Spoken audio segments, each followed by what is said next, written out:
Welcome to a new Bible study series. With this lesson, we'll begin a new series entitled, How Does It All End? There are various names for these kinds of studies. You might have heard of the term eschatology or end times or something of that nature. But we're going to spend some time together in the Scripture looking to see what God says about how everything comes to an end. So the topics will include such things as when does the end happen? What are the signs? What about the rapture? What about the tribulation? Is there a millennial reign? What happens on Judgment Day? What happens to the earth? Will the earth be completely destroyed or will it be renewed? Will we live in some sort of new earthly paradise like Adam and Eve lived in Eden?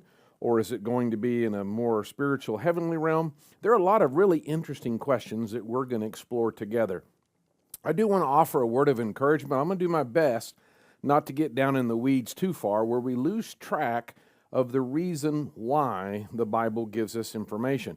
It is a fascinating thing to try to answer some of these questions, but right out of the gate, we need to admit that whatever or whenever we're having this conversation, that we're going to pretty quickly get to the limitation of Scripture, because once you move outside of time, once you move outside of the universe as we know it or as we experience it, then sort of all bets are off as far as human ability to reason. So, for example, a quick example would be, is there really gold on the streets of heaven? Well, that's a spiritual place described by John using human language, and so it's unlikely you're going to want to go to heaven and break off a chunk of the street, take it to the bank, and invest it.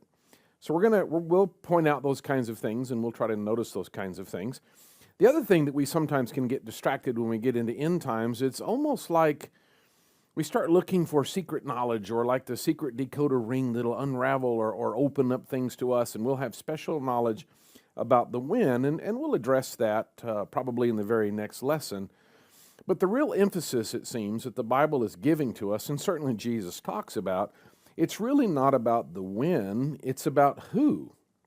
It's not about knowing when it happens, but it's about knowing who the Lord is, so that whenever that time comes, we are assured and are excited, and it is a time of celebration rather than despair or fear. So that will always be the theme that we will look for, is how this encourages us. Even if we spent a lot of time,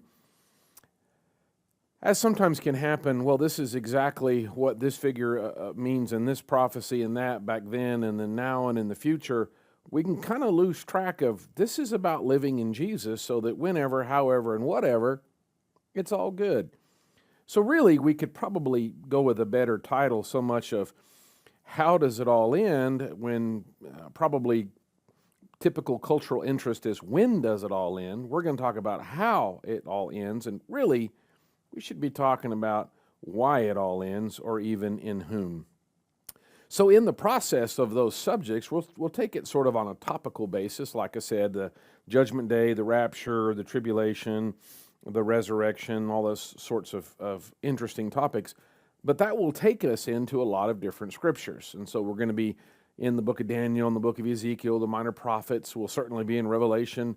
We'll be in the Gospels. We'll be in some of Paul's writings. And so it won't quite be a book study. And so we'll point that out and sort of issue a warning from time to time that we're looking at certain blocks and not the entire book or the entire context. So we'll do what we can to go through the scriptures and pursue this most interesting topic and keep things balanced as the Lord would intend.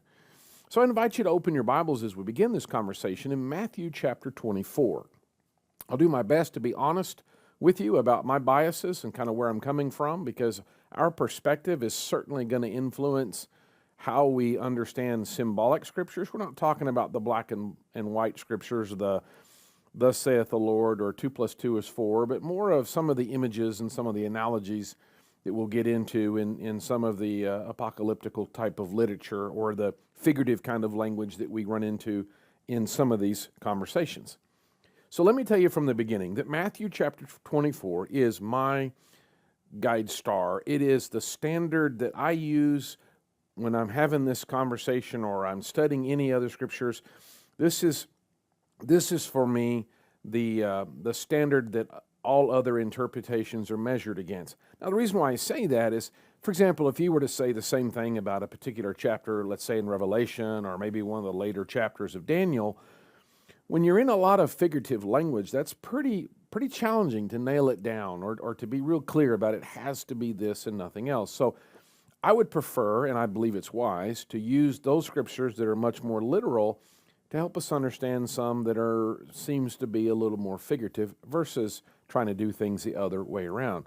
So in Matthew chapter 24, we're in the Gospels. Jesus himself is talking as recorded by Matthew, and we'll get some of the parallels. We'll consider Luke as well as he records this same conversation. And what's really helpful about this chapter is that Jesus is actually answering a direct question from the disciples.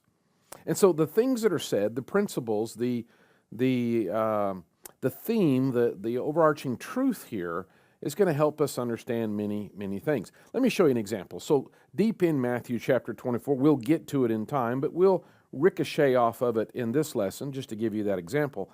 So we could really spend a lot of time, there's folks who do, looking at certain numbers in the Old Testament, looking at expressions in some of the prophets, taking some pieces maybe from Isaiah and Ezekiel, a little bit of Daniel, and trying to figure and then add some things, and all of with the interest of when is the end going to come. There's been a couple times in my lifetime already that I have seen that sort of take hold. Sort of goes along with the idea of disasters. I mean, you have the man-made kind of thing, the Y2K, when we hit 2000, all the computers crash. That may be ruining our day, but that doesn't mean it's the end of the universe. Could even be a blessing in some cases. But there was the end of the Mayan calendar, and that probably meant the end of time. But even then, that wasn't from a theological kind of perspective. That was just, you got the Mayan calendar, and it must mean something. The first time I remember it was in 1988, and there were some folks that were looking at signs and numbers and filling in verses and saying that all this meant, and I don't remember the month. It had to have been in early May because of the connection that I had with it. And so it was advertised, it was 1988, here's the end, here's the reasons why, here's the verses. And of course, this is not 1988, this is 2023, so obviously somebody is swinging a miss, right? The reason we were kind of halfway excited about that possibility is that particular date was the date of our Greek final for second year Greek when I was in college. And so we were obviously really hoping the Lord would come and spare us from such judgment. Turns out he didn't come. Turns out we had to have the final, and our instructor even said, you know, y'all obviously missed the rapture and the judgment, so you are the sinners that remain, so here's your test. We didn't have the guts to say, aren't you here too? We just took our test and tried to survive. So when you spend a lot of time trying to think of, okay, here's the when, here's the date, the first thing we got to ask is why? I mean, there's curiosity. Okay, that's fine. But other than that, what difference does it make when it comes, as far as needing to know a particular date? The only one I can think of is, well, so that way you can get your house in order. It's sort of like, do you want to be told? Would you want God to give you, or through a doctor or medical science, whatever, to give you the date of your expiration? Like when you buy food, best to buy on this date, expiration date. Do you want an expiration date? Do you want to know?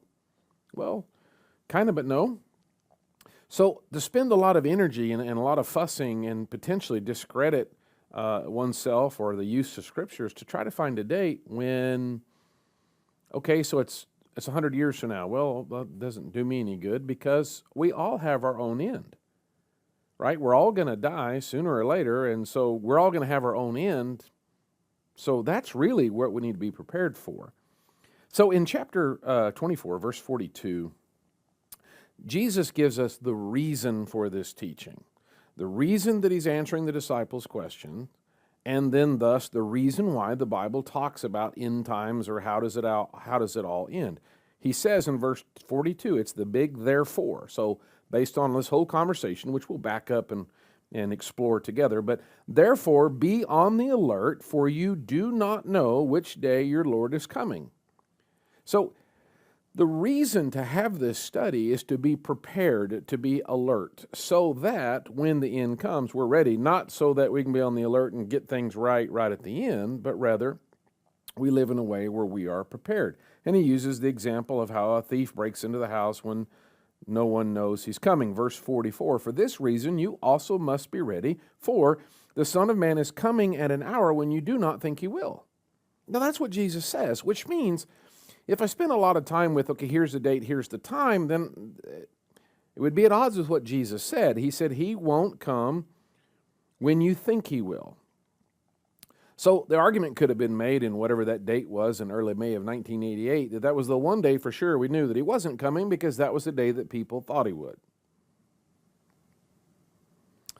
You'll notice in verse 36, Jesus says, but of that day and hour no one knows, not even the angels of heaven, nor the Son, but the Father alone. For the coming of the Son of Man will be just like the days of Noah, and he'll talk about how it's a surprise, as he mentions in verse 42. So it seems to me that what Jesus is saying is that no one on earth knows, angels don't know, and that he didn't even know in the flesh. Now, what that sounds to me like is, as soon as I try to make a claim, this is when Jesus comes, that I'm claiming knowledge that even Jesus didn't have upon the earth. That seems to be misguided, at the least, to claim to have more knowledge about the Father's will and purposes than Jesus did. That's not something I'd be real comfortable with. So the emphasis won't be on trying to find the when, but rather building a relationship with the who, that is Jesus Christ, so that whenever the end comes and how it does, it's a day of celebration. It's the best thing that's ever happened to us versus the worst imaginable calamity that could ever be conceived.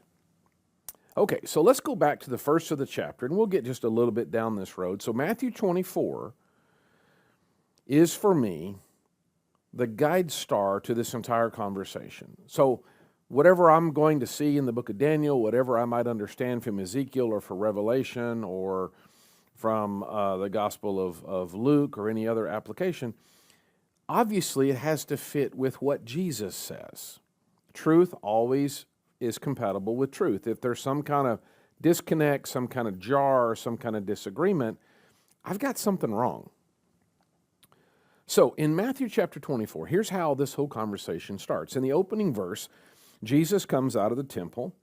This is toward the end of his ministry. His betrayal, arrest, and crucifixion and resurrection is looming. He's just had a big conversation in Jerusalem. He's just in the last few verses of chapter 23 lamented over Jerusalem because of their rejection and the price that they will pay because of that, the consequences of that.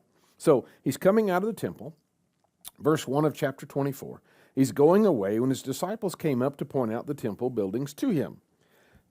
Jewish pride, not necessarily in an ugly way, but this is their identity. It's the temple. It's where they worship God in the various feasts that are required. It's where the priests serve. It's where the sacrifices are made.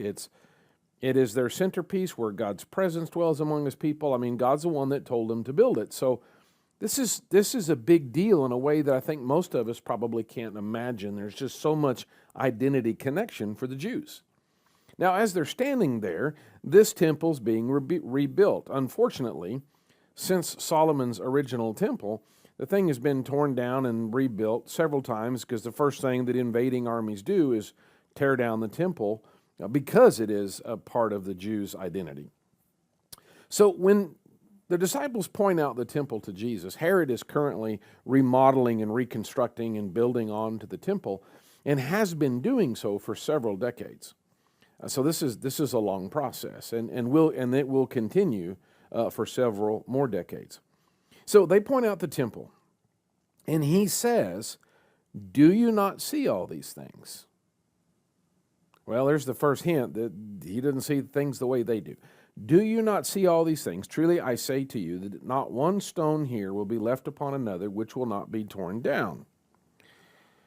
Buzzkill, where the Jews would have been like, "Isn't this nice? Someday it's going to be amazing. Imagine when this is done," or whatever they might have specifically been saying about it. Whatever positive things they're saying, Jesus goes, "Yeah, well, you see all this? Well, it's all going to be destroyed." Okay. So one, that's not something they would have expected. But again, from the Jewish identity perspective, this would have been shocking because what do you do without a temple? Just like the Jews today who have rejected Jesus and insist on continuing to be Jews.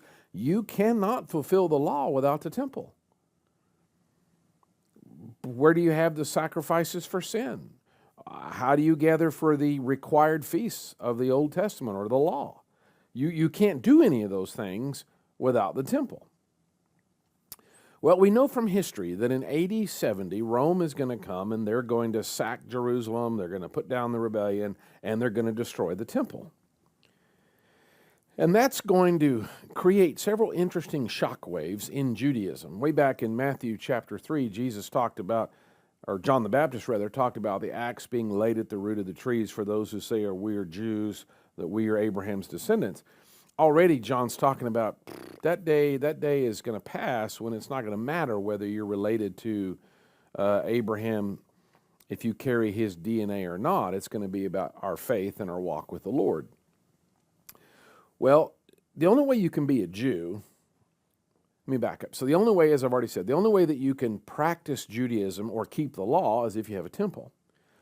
The only way that you can be a Jew, the only way you can be a Jew is if you are a literal DNA descendant of Abraham. Now, you can be a proselyte, that's something else. But to be a Jew, you have to be born in the lineage of Abraham. Well, the genealogical records, the family records of the Jews were kept in the temple. So when the temple is destroyed, not only do you not have the ability to keep the law in many important facets, but number two, you no longer have any proof whether or not you're related to Abraham. That poofs, that goes away, that disappears. So that will leave the Jews unanchored. It will leave them adrift in their ability to continue in the old law, which sure seems like the wisdom of God, as John was prophesying in Matthew 3 about the axe laid at the root of the trees, that he's moving them away from, making it clear this is not about Abraham, this is about Jesus. Well, one of the interesting things that Jesus says is that not one stone will be left upon another, which is a pretty interesting and very specific statement to make. Because if an invading army is going to come in and they're going to tear up your city, they're going to knock a hole in the wall. That's how they're going to come in. They might knock a few more holes in the wall so that it can't keep you safe anymore. And you're going to burn various buildings. You're going to break into things. You're going to break down doors. You're going to knock holes in walls. Even if you took the time to collapse a building, and remember, they're not going to have a B-52 with bombers. They're not going to have the explosive charges to just demolish a building. They can't put a bunch of sticks of TNT, push the handle, and then collapse the building. They're going to do this by hand. You're talking about battering rams. You're talking about sledgehammers. You're talking about a whole lot of work. There's no reason to do that. If you've killed everybody in the town and you've knocked a few holes in the walls and you've burned everything that can burn, call it destroyed. Good enough. But to take the time to not only demolish a building, but to separate every single stone is ridiculous. It's completely unneeded. It's completely unnecessary. There's no reason to do that. So Jesus saying something this specific as a promise in a prophecy is amazing. Well, it turns out when the Romans did sack Rome and when they did destroy the temple, that they were looking for riches and just assumed the Jews had a tremendous amount of gold that was hidden. And as you read the history, Jerusalem was in siege for a number of months, and so the inhabitants of Jerusalem quite literally were starving to death. And so by the time the Romans come in, everything of any value, they've had plenty of time to hide it, they've had plenty of time to eat whatever they could find to eat, and so on. So somehow or other, apparently a rumor got started among the Romans that the Jews had hid their treasures in between the stones in carved out voids in the walls. Well, they didn't find any treasure, so that must be what it is. It must be hidden, and so the Romans set about separating every stone looking for the treasure, fulfilling exactly what Jesus said would happen, which is really out of the norm. For sure, when Jesus says this, however, it's a message to the disciples that not only, you see this temple you're all excited about, the one you're impressed with, and all the glitz and how this is, our identity. It's going away. It's going to be destroyed. It's going to be completely destroyed. It's not like a fresh coat of paint and everything's fine. I mean, it's gone. Reduced literally to a pile of rubble. And then over the years, the stones have been moved and used in other parts of the construction around the city. And so you don't even have a pile of stones there. Interestingly enough, as a side note, God has allowed the Islams to build a mosque on the temple foundation, which has been there now over 1,000 years, which has further complicated things for the Jews because they can't even rebuild the temple because there's a mosque in the way. So they're going to have to get rid of that by going into that kind of war. And so it's interesting how God has not only allowed the temple to be destroyed, which it has been several times before and has been rebuilt several times, but this time he allowed something to be built on it, which is a pretty effective roadblock for any reconstruction or rebuilding it. As Israel becomes a nation after World War II, that would have been an excellent time for a temple to be rebuilt, but they're set the mosque, blocking that, almost as if God knew that was coming, and he's keeping the message very clear that it's not about Abraham, it's about Jesus. So a shocking answer, to say the least, one that would have blown their hair back, raised their eyebrows, and given them something to ponder like, how can this be? It has happened in their history before, and it comes with great judgments like Babylon coming or those kinds of things in the Old Testament. Well, obviously it's something that stays on their mind because in verse 3, as he was sitting on the Mount of Olives, the disciples came to him privately, and they said, "Tell us, when will these things happen, and what will be the sign of your coming and of the end of the age?" Now, depending on how you read this and where you allow the commas or the pauses to be in the sentence, the disciples are asking a question that has 2 or 3 parts. When will these things happen? What will be the sign of your coming and the end of the age? 3 different phrases are used. Now, I think it's fair to assume that the disciples probably thought they were asking one question in 3 different ways. Given how we've seen them struggle with Jesus is going to establish a physical kingdom and it's all about that, you could see where it seems reasonable that they could think, well, if that's happening, then it's all over, because that's the only reason why God would allow that. Because of the space of history, because you and I live almost 2,000 years after the Roman destruction of the temple, we know, in fact, there's at least 2 parts. That is, there's the destruction of the temple and the end of time. So when they ask the question, tell us, when will these things happen? Well, these refers to the previous sentence, that is in verse 2, that when one stone will not be left upon another, that the temple will be completely destroyed. So we can then insert, their question is, when will the temple be destroyed, and when is your coming in the end of all things, or all time, end of the age? So finally, we're going to reduce this to a 2-part question, because we'll see as you work through the chapter that when Jesus comes again, it's the end. They assumed all 3 were the same. What we know, because of the space of history, we know there's the destruction of the temple and the end of all things. Jesus' coming brings final judgment, end of all times. And we'll explore that as we go along the way. But let's work with that assumption for now. 2-part question: the destruction of Jerusalem, which involves the temple, and the end of all things, or final judgment, or Jesus' second return. 2 things.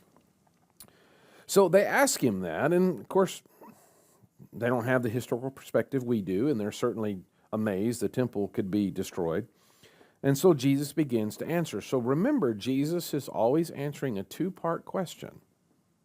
Maybe it was 1 part in their mind, don't know, but we know that it's a 2-part question, certainly because of the space of history.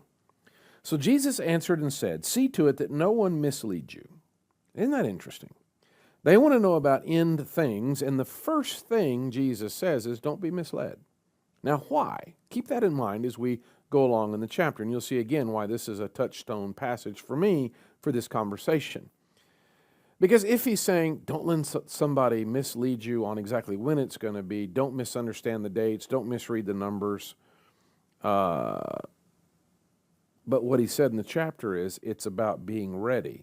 That's why he doesn't want us to be misled. That's the point and the theme that Jesus gives us in verse 45 when he says, Who then is the faithful and sensible slave whom his master put in charge of his household to give them at their proper time?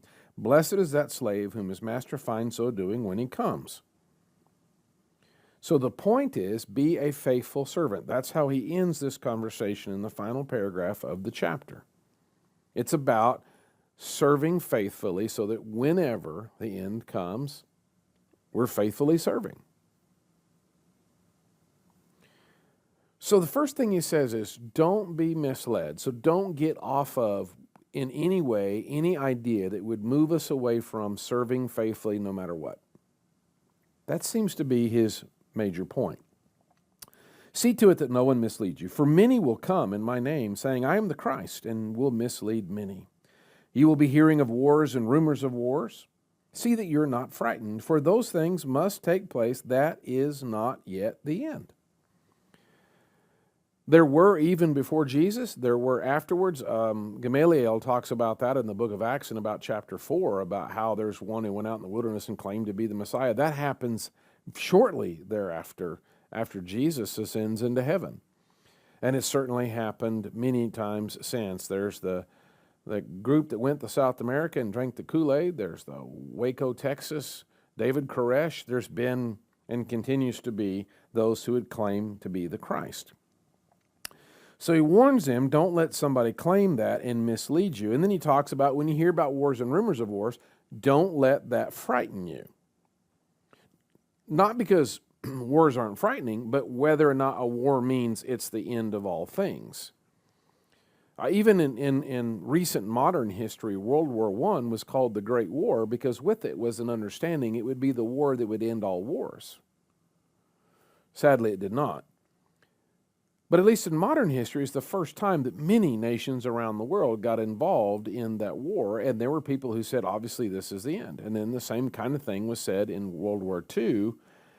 And it seems like every time there's some kind of war or serious disturbance or conflict or problem in the Middle East, it creates the same kind of, this must be the end.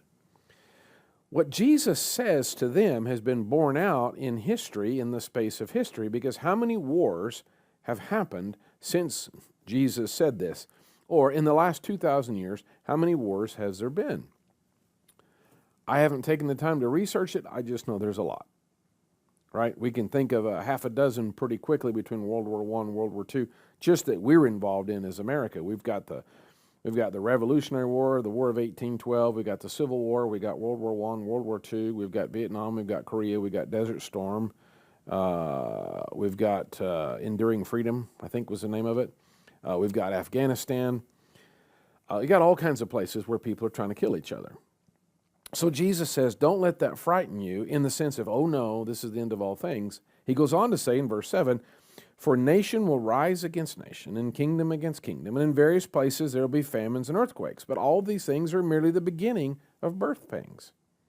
See, if you're talking about being frightened, it's an interesting image because, especially if you're talking to new parents expecting their first baby, is all the Braxton Hicks or are you in labor or you're not in labor. Boy, that's all high energy because, oh no, I'm in pain, and oh no, do I get the suitcase, do I get the car going? Because you don't want to have the baby in the living room, right, or in the car on the way to the hospital. So there's all this excitement in trying to understand, what does this mean? Is this a sign? Should we go to the hospital or what? So Jesus paints a picture that we're probably familiar with, that sometimes religious folk can get all kind of, oh no, and kind of get in that panic like a new expectant father running around in the living room screaming and hollering because his wife is in pain and they don't know if it's the true, sure enough, labor baby's coming or what. So the first thing Jesus says is don't be frightened, because this kind of stuff, he says, is normal. It is sadly the consequences of living in a broken world. We're going to continue to have war because mankind is going to continue to want to poke sticks in each other's eyes. That's our broken nature. Number two, there are going to be famines and earthquakes. There's going to be unstable and unsettled weather because the world has also been damaged. The world also is broken. Not only were Adam and Eve kicked out of Eden, and God said, now you'll work the fields by the sweat of your brow, and it'll yield thorns and thistles. So that's a dramatic change in the ecology of the world because of sin. If that weren't enough, the flood would have had a drastic effect on global weather. You want to talk about climate change, a global flood would dramatically change the climate in all kinds of evidential and unimaginable ways. So we don't live on the same planet that God created. Well, the planet's not in the same condition as it was when God created it for Adam and Eve. So broken people will do damaging things, and a broken created order will also do damaging things. So wars, famines, earthquakes. So you got man-made disasters and natural, what we call natural disasters, hurricanes, tornadoes, wildfires, drought, all those things is going to continue to happen. In Jesus' day, he promised there'd be earthquakes and famines and such, and we experience it even now. We could take a little sidebar here. I'll just mention this for a thought project, but there are numerous times throughout the Old Testament where God says that he will bless or punish those who are faithful or those who are rebellious. And that includes the weather. So, for example, God gave the vision to Pharaoh and gave Joseph the ability to interpret it, that there would be 7 years of plenty followed by 7 years of famine. That's pretty tremendous weather change. 7 years of plenty is going to mean lots of rain at the right time, cool temperatures, all that sort of stuff. And then 7 years of drought means no rain. So that's a dramatic change in the weather. And it will be, in that case, we know, specifically to move Isaac or Israel and the brothers, so Jacob and his sons, from the land of Canaan down into Egypt for their time of sojourn, where Joseph would be able to protect them as the right-hand man to Pharaoh. So God moves the migration of Abraham's descendants in fulfillment of the promise and moves them back to the promised land. And the way he does that, the tool he uses is the weather. God is the master of all things. When Jesus stilled the storm, the disciples said, "Who is this that even the wind and the sea obey his voice?" So God is going to work in man-made disasters. He's going to allow the brokenness of humanity to bring about his purposes, and he's going to allow and work in the brokenness of the created order or the universe to bring about his purposes. So Jesus says, look, I'm telling you this ahead of time. This is how life is going to be on planet Earth. So if we're in the middle of a war, it's bad, and it could bring our own personal end. But a war, even in our home country, that's bad. It's dark. It's evil. But that doesn't mean necessarily that that's the end of all things. It may be the end of our nation. It may be the end of this culture. It may be the end of these people. But that isn't necessarily the sign of the end of all things. Jesus' message is one of faith, of confidence, of don't be frightened, don't be worried. It's all going to be okay. Let me just mention the next part of the first of the next paragraph. In verse 9, he says, "Then they will deliver you to tribulation." So one of the things we'll discuss in our next lesson is the Great Tribulation or the tribulation. It's pretty common. It's a common idea among what's called evangelicals, which is kind of a word for non-Catholics who follow Jesus and try to make the Bible their standard. Mind you, it's a really broad term, but most of our friends that we have are going to have some kind of view of a tribulation, some special period time of sufferings, things get really evil, things go bad, and so on. And then depending on who you're talking to, they're either post-millennial or premillennial, and what that means is there's going to be a rapture before or after, and maybe a 1,000-year reign on earth. You might have heard some of these ideas. We'll work through them. But the idea of tribulation, let me just give you this real quick. He says, then they will deliver you to tribulation. He doesn't say the tribulation. He says tribulation. But kind of hang on that word. So flip over to John chapter 10. John chapter 10. And Jesus talks about tribulation in this case.